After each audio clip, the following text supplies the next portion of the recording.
आता दिल्ली पोलीस काय म्हणतात की 5 वाजले की तुमचं आंदोलन हे इलिगल आहे, तुम्ही बसू शकत नाही. का बसू शकत नाही? आम्हाला संविधानाने अधिकार दिलाय, तुम्ही कोण सांगणार? आणि इथं काल काही अडचणी आल्या आम्हाला, जसं की 5 वाजेपर्यंत परवानगी होती. त्यानंतर पोलिसांनी ते लाईट बंद केली, पाणी येऊन दिलं नाही, जेवणाला सुद्धा नाही हे केलं. पण आपण सगळ्यांनी इथं सगळ्यांनी आम्ही प्रयत्न केल्यानंतर मग कन्सेशन भेटले आणि नंतर मग 2 तासानंतर पाणी, लाईट आणि जेवण इथं आलं आतमध्ये. सर इथं अजून पण टॉयलेटची व्यवस्था नाही, माणसाला आंघोळीला पाणी नाही, प्यायला पाणी नाही. आता सगळ्या आम्ही टॉयलेटला जायचं, कुठं रोडवर बसायचं, टॉयलेट करायला आम्हाला खायला नका देऊ, पण संडास करायला तरी जागा द्या. तर ही सरकारी जबाबदारी सरकार पडताना दिसत नाही. त्याच्यामुळे तुम्ही बघू शकता एवढा मोठा युवा आता सध्या इथं आंदोलनामध्ये सध्या उपस्थित आहे. सकाळी खूप मोठ्या प्रमाणात होता.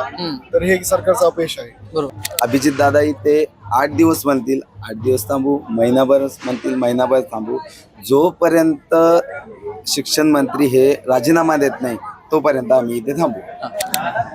नमस्कार, मी ऋषिकेश मोरे. शिरस्तामध्ये आपल्या सगळ्यांचं स्वागत आहे. मी सध्या दिल्ली येथील जंतर मंतर येथे आणि आता रात्रीचे इथे 12 वाजून गेलेले आहेत. म्हणजे आता 22 जून उजाडलेला आहे आणि आता 1 वाजता आहेत. आणि इथे गेल्या 2 दिवसांपासून आंदोलन सुरू आहे. अभिजित दिपके आता स्टेजवरती आहेत. पण या आंदोलनामध्ये महाराष्ट्रातूनही, जसं देशभरातल्या अनेक राज्यांमधून लोक आली, त्याच पद्धतीनं महाराष्ट्रातील अनेक जिल्ह्यांमधून इथे मराठी माणसं आलेली आहेत. आणि माझ्यासोबत आता काही मराठी माणसं आहेत. आपण त्यांच्याकडून जाणून घेणार आहोत त्यांचा इथे येण्याचा प्रवास आणि इथे ते काय बघतायत आणि आंदोलनासोबत ते कसं स्वतःला जोडून घेतात आणि काय त्यांच्या मागण्या आहेत. चला, मला तुमचं नाव सांगा आणि तुम्ही कुठून आलात ते सांगा. सर्वप्रथम माझं नाव सम्राट अशोक सोनवणे आहे आणि मी महाराष्ट्रातून आलेलो आहे, जळगाव जिल्ह्यातून आलेलो आहे. आणि मी ह्या आंदोलनात मागच्या 6 जूनचं जे आंदोलन झालं होतं दिल्लीत, तर तेव्हापासून मी या आंदोलनाशी जुळलेलो आहे. त्यानंतर मी पुण्याला गेलो, जयपूर गेलो, नागपूर गेलो आणि त्यानंतर डायरेक्टली दिल्ली आलेलो आहे.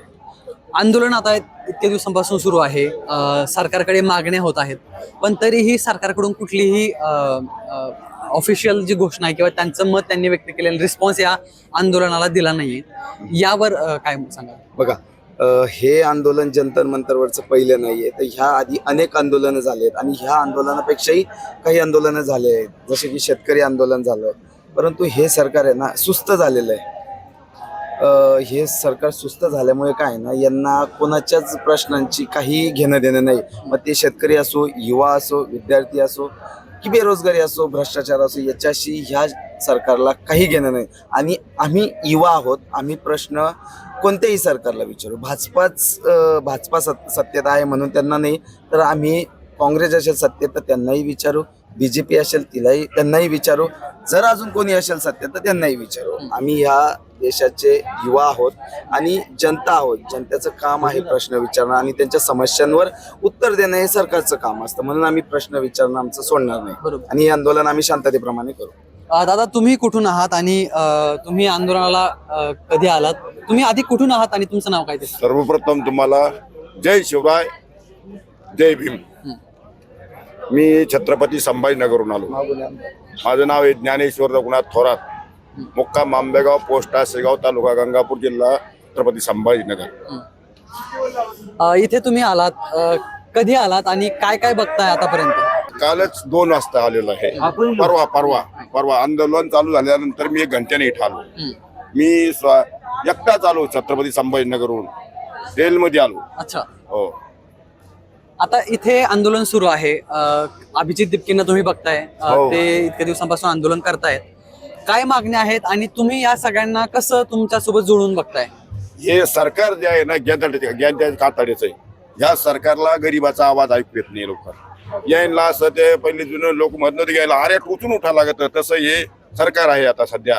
तर मग शेतकऱ्याचे प्रश्न आहे, आपलं नेटची परीक्षा आहे, त्याचा पेपर फुटी होतो. जो मुलगा अभ्यास करतो 12-12 तास आणि त्याचा जर पेपर फुटत असेल, ज्याला अभ्यास न करता पास होत असेल, तर त्याच्यासाठी ही माणसाला नाराजीचा मुद्दा आहे हा. जो विद्यार्थी अभ्यास करतो, ज्याला पेपर फुटला नाही, तो पास होईल ना अभ्यास केल्यानंतर, तो त्या खुर्चीवर बसन, न्याय जनतेला सारखा देईल.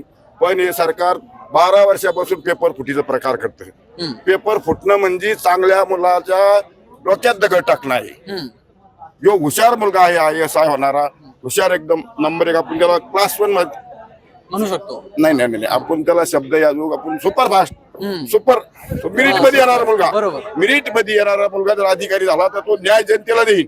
हा. तो त्याच्याकडे गेला, समजा शेतकरी जरी गेला, कोणी एखादा विद्यार्थी गेला, तो व्यवस्थित बोलन. पण हा काफ्या करून पास होणारा, चिटिंग करून पास होणारा हा अधिकारी बरोबर नसतो. हम्म. हा हुज्जतगिरी करतो. हम्म. आता आपल्या शासनात सगळे अधिकारी हुज्जतगिरी, तुम्ही तहसीलदार पहा, हम्म. शेतकरी अधिकारी पहा, हम्म. तलाठी पहा. तुम्ही या सरकारचं असं धोरण आहे का पैसे घेतल्याशिवाय काम होत नाही. हम्म. ना खाऊंगा ना खाणे ते बदलायला पाहिजे असं वाटतंय. बदलायला पाहिजे. नाही, हे शासन गरिबाच्या कल्याणासाठी नाही, हे फक्त व्यापाऱ्याचं शासन आहे, व्यापाऱ्याचं. मला तुमचं नाव सांगा आणि तुम्ही कुठून आलात ते सांगा. माझं नाव अभिषेक आहे. मी सावित्रीबाई फुले पुणे विद्यापीठातून आलोय. तिथे विद्यार्थी संघटना प्रतिनिधी आहे. अच्छा, तर इथे तुम्ही कधीपासून आलात आणि आतापर्यंत इथे काय काय घटना तुम्ही बघताय, काय काय होतंय? इथं आम्ही कालपासून आलो आहोत आणि इथं काल काही अडचणी आल्या आम्हाला. जसं की 5 वाजेपर्यंत परवानगी होती, त्यानंतर पोलिसांनी ते लाईट बंद केली, पाणी येऊन दिलं नाही, जेवणाला सुद्धा नाही हे केलं. पण आपण सगळ्यांनी आम्ही प्रयत्न केल्यानंतर मग कन्सेशन भेटले आणि नंतर मग 2 तासानंतर पाणी, लाईट आणि जेवण इथं आलं आतमध्ये. त्यानंतर दुसऱ्या दिवशीपासून इथं सगळे आम्ही झोपलेलो होतो आणि आंदोलन तसं चालू राहिलं आणि सगळं यासाठी चाललो आहोत. नीटचा मुद्दा आहे, इतर परीक्षाचा सुद्धा मुद्दा आहे आणि एकूणच देशातील जे युवा आहे त्यांच्या भविष्यासोबत जे खेळ चालला आहे सरकारमार्फत, होय. त्यासाठी आम्ही रस्त्यावर उतरलो आहोत आणि शिक्षण मंत्र्याचा राजीनामा घेऊनच इथून जाणार आहोत. Yes sir. हा, हे सर इथं अजून पण टॉयलेटची व्यवस्था नाही, माणसाला आंघोळीला पाणी नाही, प्यायला पाणी नाही. आता सगळ्या मी टॉयलेटला जायचं, कुठं रोडवर बसायचं टॉयलेट करायला, आम्हाला खायला नका देऊ, पण संडास करायला तरी जागा द्या. आम्हाला खायला नका देऊ. हा. आम्ही शासनाच्या भरोश्यावर आमचं पोट वाढलेलं नाहीये. आम्हाला खायला जनता भरपूर आणून राहिली इथं. दिल्लीचा आभार मानायला का आम्हाला जेवायचं कमी नाही इथं. तर मग आम्हाला तुमच्याकडून खायची व्यवस्था नाही, संडास करायची तरी व्यवस्था करा. पाणी द्या आंघोळीला आम्हाला मी 2-4-3 दिवस झाले त्याची आंघोळ केली नाही. माझ्या अंगाचा वास येत आहे स्वतः. तुमचं नाव काय ते सांगा आणि तुम्ही कुठून आलात ते सांगा. मी ॲडव्होकेट गुणाजी मोरे फ्रॉम पुण्याहून आलेलो आहे आणि मी फक्त आत्ताच नाही, 6 तारखेच्या पण आंदोलनाला होतो. पुण्यामध्ये पण आम्ही आमच्या जे पुण्याच्या टीमने अरेंज केलं होतं तिथं पण होतो. नागपूरला आम्ही गेलेलो नाही, पण आमच्याच टीमने तिथं पण मॅनेज केलं होतं. तर आम्ही जवळपास 3-4 आंदोलनं आम्ही कव्हर केलं आणि हे आंदोलन एक वेगळं आहे त्या सगळ्यांपेक्षा. का वेगळं आहे? कसं वाटतं वेगळं? वेगळं का वाटतं की तिथं सगळं पूर्वनियोजित होतं. आता पुण्यामध्ये जर तुम्ही बघितलं तर आम्हाला पोलिसांनी एवढं चांगलं सहकार्य केलं तरच त्यांचे आभार मानायला पाहिजेत. भले तिथेही BJP सरकारच आहे, आता केंद्रातही BJP सरकारच आहे, आता इथं दिल्लीमध्ये BJP सरकारच आहे. पण त्या सरकारमध्ये आणि ह्या सरकारमध्ये थोडासा फरक आहे कोऑपरेट करण्यासाठी. आता इथे दिल्ली पोलिसांनी काय केलं, आता हे लाईट आहे ना, ह्यांना जायला यायला रस्ता आहे म्हणून इथली लाईट आपल्याला दिसते. इथलीच ही स्टेजची लाईट इथे बंद करून टाकलेली आहे. आता इथं मुली आहेत, काही महिला आहेत, काही म्हातारी लोक आहेत. लाईट बंद केलं, उद्या कोणता चोर आला तर त्याचं काही दागिने घेणं म्हणा किंवा अनुचित प्रकार घडला तर सरकार जिम्मेदारी घेणार का त्याचं? आणि दुसरी गोष्ट मुद्द्याची म्हणजे आत्ताचं जे केंद्र सरकार असेल, राज्य सरकार असेल किंवा मग स्थानिक स्वराज्य संस्थेचं आलेलं काही सरकार असेल, हे सरकार काय करतं की संविधानाने दिलेलं आर्टिकल 19 जे आहे, ज्याला आपण अभिव्यक्ती स्वातंत्र्य म्हणतो, डॉक्टर बाबासाहेब आंबेडकरांनी आपल्याला एक अधिकार महत्वाचा दिलेला आहे, ते विचार मांडण्याचा, आणि ते प्रत्येकाला अधिकार आहे. आता दिल्ली पोलीस काय म्हणतात की 5 वाजले की तुमचं आंदोलन हे इलिगल आहे, तुम्ही बसू शकत नाही. का बसू शकत नाही? आम्हाला संविधानाने अधिकार दिलाय, तुम्ही कोण सांगणार? आणि तुम्ही कोण? तुम्हाला आम्ही संविधानाने जे बनवलेली व्यवस्था आहे त्याच्यातून तुम्हाला सॅलरी मिळते. हे इथे जे आंदोलक आलेले आहेत यांच्या टॅक्स मधूनच या पोलिसांना सॅलरी मिळते. मग ह्यांना तुम्ही म्हणजे नळ बंद करता. आता आम्ही ह्या टीम मध्ये म्हणजे कोऑर्डिनेशन करतो, सगळं म्हणजे नियोजन बघतो. तर बघत असताना आम्हाला असं दिसतं की आम्ही पाण्याची बॉटल आणत होतो तर पोलीस आम्हाला काय म्हणायचे, हे पाणी कुठून आलं, ह्याचे म्हणजे कोण देतो, कोण हा पाणी? तुम्हाला काय करायचंय? पाणी कुठून येतं तुम्हाला देणं होत नाही, कुठून तर येत असेल, बरं ठीक आहे आम्ही सांगू ना, काय करणार आहेत तुम्ही? काय तुम्ही त्यांच्यावरती ईडीची कारवाई करणार आहेत, सीबीआयची आता कारवाई करणार इथे आहेत, काय करणार आहेत तुम्ही? अभिजित जी खूप दिवसांपासून विनंती करताय आणि सगळे प्रोटेस्टर्स आहेत, आंदोलक आहेत की राजीनामा देण्यात यावा, पण तरीही सरकारकडून जे आपण कम्प्लीट इग्नोरन्स म्हणतो की पूर्णपणे दुर्लक्ष करणं, त्याबद्दल काय सांगा? पूर्णपणे दुर्लक्ष करणं म्हणजे ह्यांना सगळं माहिती आहे, पण हे आता सगळ्यात तानाशाही जे हिंदीमध्ये म्हणतात आणि आपल्यामध्ये हुकुमशाही म्हणतात, ही हुकुमशाही आहे. लोकतंत्र संपलेलं आहे. ज्युडिशरी दबावाखाली आहे. आपला मीडिया तुमच्यासारखे जर चांगले पत्रकार एखादी सत्य परिस्थिती मांडत असतील, त्यांचं चॅनल बंद करतात किंवा चॅनलला बॅन आणतात किंवा मग तुमच्यावरती काहीतरी दबाव टाकून कारवाई करतात किंवा तुझ्यावर मागचे गुन्हे वगैरे काढून असं म्हणजे असं दबावाखाली आणतात. ज्युडिशरी दबावाखाली आहे. तुमचं चौथा स्तंभ जे आहे मीडिया, ते दबावाखाली आहे. त्यानंतर विरोधी पक्ष संपवलेला आहे. कुणीच बोलायला आता तयार नाही. इथे एवढ्या म्हणजे त्या दिवशी आंदोलन सुरू झालं, जवळपास 2 दिवस झालेले आहेत. 20 तारखेला आंदोलन सुरू झालंय. आता रात्र होते 22 तारखेची, म्हणजे 22 तारीख म्हणजे इथे उजाडलेली आहे. 22 जून सुरू झालेला असताना अजूनही 2 दिवसातही काहीही सरकारकडून जबाब नाहीये. त्या व्यतिरिक्त इथे रोज म्हणजे 2 दिवस आंदोलनांची आपण गर्दी बघितली. पुढे आंदोलनाची दिशा जर समजा बऱ्याच काळ राहिली तर तुम्ही इथे असाल का, आणि काय तुमची प्लॅनिंग काय असेल? माझी प्लॅनिंग, मी घरून येतानाच आमच्या फॅमिलीला सांगितलेलं आहे. मला लहान 2 मुली आहेत. लहान मुलीला आता माझी एक मुलगी आता नर्सरीला जाईल, एक मुलगी 3रीला आहे. हे लहान बाळ सोडून आम्ही इथपर्यंत आलो. कशासाठी आलो की काहीतरी परिवर्तन घडते, कुणीतरी आवाज उठवते आणि ते चांगल्यासाठी उठवते. आता एवढ्या 13 आत्महत्या झाल्या, आज 14वी का 15वी आत्महत्या हैदराबादमध्ये झाली. हे आत्महत्या नसून हे सत्तेने जे प्रशासनाने आणि ह्या सरकारने केलेलं मर्डर आहे, त्याला मर्डर म्हणतात आणि याची रिस्पॉन्सिबिलिटी ते घेत नाहीत. म्हणजे ह्यांना मी मगाशी म्हणल्याप्रमाणे हे हुकुमशाही राज्य चाललेलं आहे. फक्त नावाला लोकतंत्र आहे. संविधान फक्त पूजण्यासाठी आहे, त्याच्यातलं काही आचरणामध्ये बिलकुल आणत नाहीत. सरकारला आता संविधान डोक्यामध्ये घेण्याची गरज आहे, आचरणात आणण्याची गरज आहे. पूजा तर करायलाच पाहिजे, पण नुसती पूजा करून चालणार नाही. ते संविधानापर्यंत तुम्ही आचरण केलं पाहिजे, वागलं पाहिजे. तुमचं सरकार, तुम्ही विचार करा, बीजेपी सरकारने विचार करावं की तुमचं सरकार त्या संविधानाप्रमाणे चालतं का. आता आपण लोकमत, आता तुमचं मराठी जे चॅनल आहे, आपण महाराष्ट्रामध्ये बघतो काय घडतंय. महाराष्ट्रामध्ये खासदार किती फोडले? 6 खासदार फोडले. ती फोडायला पैसे कुठून आले? बरं, पैसे काय तुमच्या बापाच्या घरचे आहेत का? ती कमवलेली कुठून आहेत? त्याचा सोर्स काय आहे? मग ते दिली कुठून? ते आमच्याच पैशातून तुम्ही दिले आणि ही सत्ता केले. आणि इतरही राज्यामध्ये आता जे पश्चिम बंगालची काय परिस्थिती आहे, बीजेपी सरकार विकसित काय होते? विकसित नुसतं मारहाण करणं म्हणजे एकंदर विकास झाला का? देशामध्ये अराजकतेची भावना, असं तुमचं म्हणणं आहे. आंदोलन, मी तुमच्याकडे येतोच. तुम्ही विद्यार्थी आहात आणि हे सगळं तुम्ही फार जवळून बघत असालच, तुमचे मित्र आहेत. पण या देशामध्ये हा जो मुद्दा अनेक वर्षांपासून पेटलेला असतो की एक चांगल्या पद्धतीच्या वातावरणामध्ये परीक्षा पार पडणं असेल किंवा निवडणुका असतील किंवा इतर जी शासकीय किंवा अशासकीय गोष्टी आहेत, त्या सर्व चांगल्या पद्धतीनं पार पडणं, याची जी जबाबदारी सरकारवर असते, ती जबाबदारी पार पडताना दिसत नाहीये का? बरोबर आहे की आता जर आपण जबाबदारी सरकार पार पडताना दिसत नाही, कारण की 22 आता जो जून 26 साठी जो पेपर झाला होता या वर्षीचा नीटचा, तो पेपर फुटला आहे. आणि त्याच्यासोबतच या अगोदर 2024 वर्षासाठी UGC नेटसाठीचा पेपर झाला, तो बी पेपर फुटला आहे. आणि भारतातील जेवढे काही राज्य आहेत तिथं PCS जी एक्झाम असते, क्लास 3 क्लास 4च्या ज्या परीक्षा पदासाठी जे भरती होतात, तिथं त्या जे स्टेटचं कमिशन आहे त्याच्यामार्फत न होता टेंडरिंग दिली जाते मंत्री संत्र्यांच्या पाहुण्याला, कंपनीचा, आणि तिथं त्याची रिक्रुटमेंट होते. तिथं करप्शन खूप मोठ्या प्रमाणात होतं आणि योग्य उमेदवाराला संधी भेटत नाही. तर ही सरकार, ही जबाबदारी सरकार पार पडताना दिसत नाही. त्याच्यामुळे तुम्ही बघू शकता एवढा मोठा युवा आता सध्या इथं आंदोलनामध्ये सध्या उपस्थित आहे. सकाळी खूप मोठ्या प्रमाणात होता. तर हे सरकारचं अपयश आहे. बरोबर. हा, तुम्ही काय बोलत होता? मला आता आपल्या देशातील सर्व नागरिकांना एवढंच आवाहन करायचं आहे का आपला सर्वोच्च न्यायालयाचा जज हा आपल्या देशातल्या तरुणाला जर पोकळच म्हणत असेल, झुरळ, आपण मराठीत भाषा आपली जुनं, मी तुला काय समजतो झुरळ, म्हणजे असा जर आपल्याला वागणूक देत असेल आणि तितके साहेब अमेरिकेत राहून जर त्याचा विरोध करत असेल त्याला, तर मी आपल्या देशातील जनतेला सांगू इच्छितो, आपल्यासाठी तितके साहेब देवदूत म्हणून आले आपल्या देशात. देवदूत अमेरिकेत असताना त्यांनी जर इतकं उचलून धरलं तर इथं आपल्या त्यांनी भारतात येऊन- नागरिक नव्हता का एखादा, हम्म. हुशार मुलगा नव्हता का?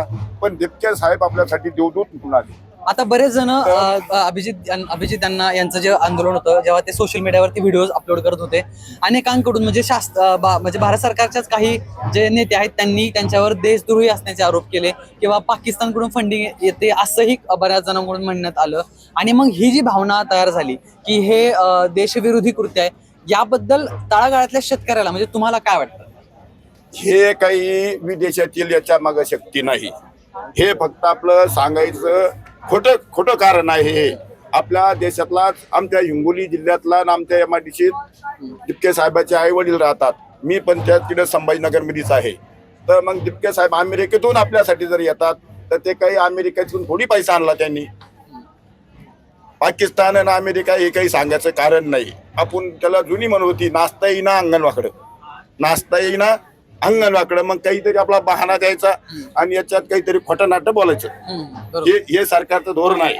अच्छा, तर हे सगळं आता इथे वातावरण आहे आणि खूप दिवसांपासून म्हणजे मागच्या आठवड्याभरापासून देशभरातील वेगवेगळ्या ठिकाणी ही आंदोलनाची जी साखळी आहे ती अभिजितजी पूर्ण करतात. आणि आता पुन्हा 20 तारखेच्या दुपारी 1 वाजेपासून ते आता जवळपास 22 तारीख उजाडली आहे. 22 जून सुरू झाले आणि 1 वाजता आहे रात्रीचे. आणि हे सर्व आंदोलक बऱ्यापैकी आंदोलक इथे आहेत आणि आता इथेच रात्रभर आराम करणार आहेत. मला सांगा की आता ही अशी परिस्थिती आहे की सरकार पूर्णपणे दुर्लक्ष करत आहे.